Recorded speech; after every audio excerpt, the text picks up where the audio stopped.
and television stations broadcasting to Melbourne. I can't see them, they can't see each other, because they are operating on different frequencies. And when you tune into one of those frequencies, that's what you get. And what this physical body does is to tune us through that telescope I talked about earlier, into and through the receiver-transmitter crystalline structure. It tunes us into this tiny range of frequencies called visible light, and this becomes the only reality. But interspersing this reality is all existence. And just outside of this frequency range, just beyond visible light, lie these reptilian entities and many other entities too. And you know, you'll be in a house and you'll see a cat, for instance, reacting to what is to us empty space. And you'll say, what's wrong with the cat? Don't be daft, nothing there. But to the cat, there is something there, because its visual frequency range is much greater than ours, and therefore it's seeing things in the space that we can't see. And it's because this knowledge is kept from us that things that are happening in the world are dismissed as ridiculous, and people like me are dismissed as crazy, because it's a very simple, very powerful thing. And it sounds an obvious truth, but sometimes we miss the obvious truth. People's sense of what's possible comes from what they think is possible. And what they think is possible comes from the information they receive to tell them what is possible.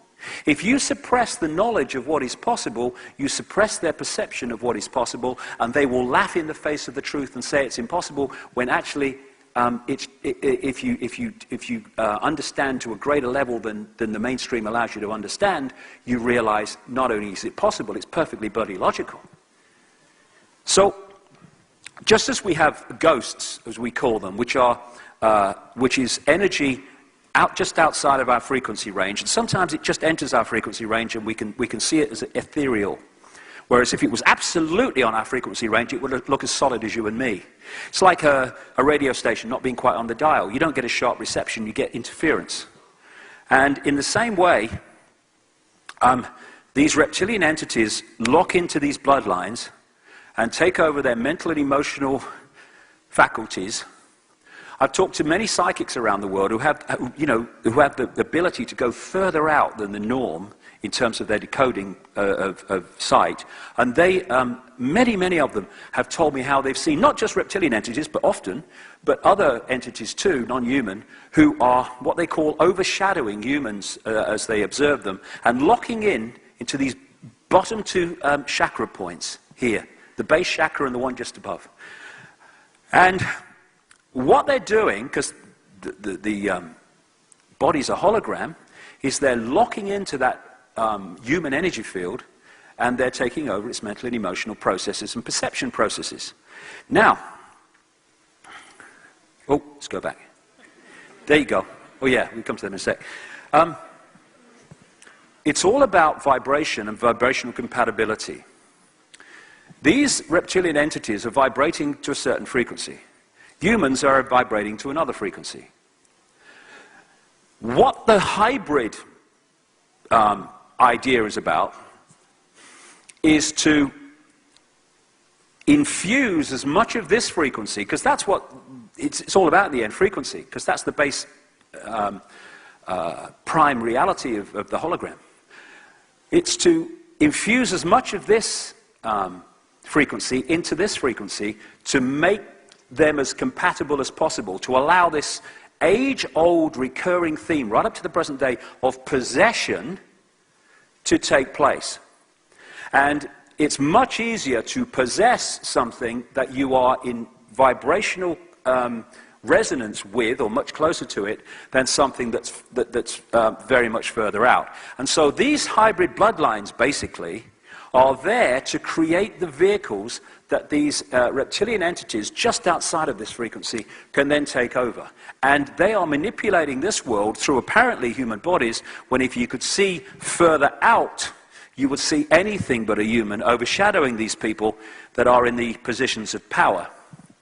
So these guys, I found this picture on the internet, it's very appropriate. These guys are basically empty shells. And they are vehicles to I'm not saying every one of these are, but I think most of them are from what I'm looking at. But the basic theme is the people in positions of power are merely vehicles for something else that is in control of their faculties and control of their mind processes. So we have the advisors in the shadows within this reality, who really are in control of the people who appear to be in power. And then one step back from them, just outside of this visible light dimension, we have these entities that are calling the shots in so many ways through into this reality in terms of what happens here. And after, my experience of this explanation of the schism and all the rest of it, I refer to these now as the schism people. Because this schism resonates out down into this reality, this disharmonious conflict, chaos, and all the rest of it.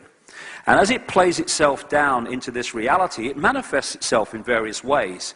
And it is in those entities that lock into that schism energy, they manifest its state of being. They are expressions of it. And you find that these people do not have the basic values of compassion, empathy that most humans have, because they're locked into a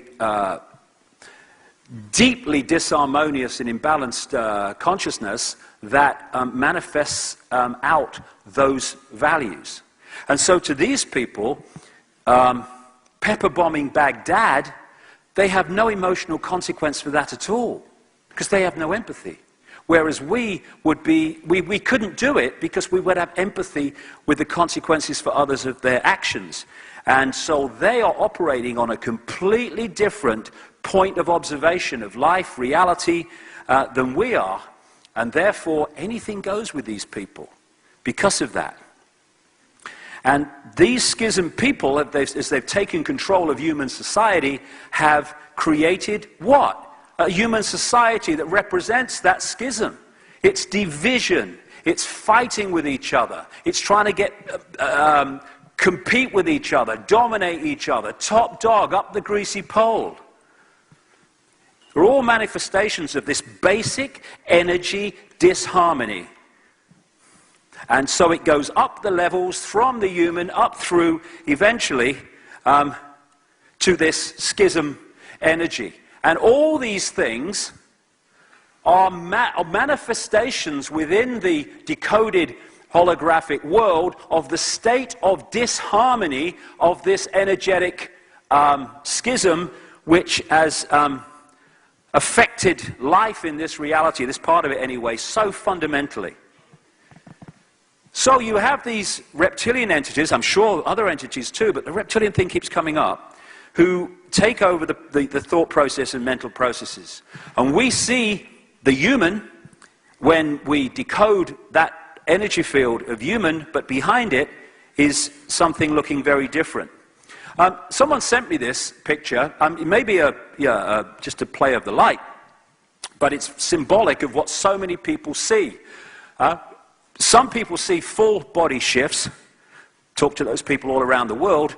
But what seems to be the common theme more than anything is the eye shift, where they take on a reptilian type straight down pupil instead of the round one of the human, very much symbolized by this.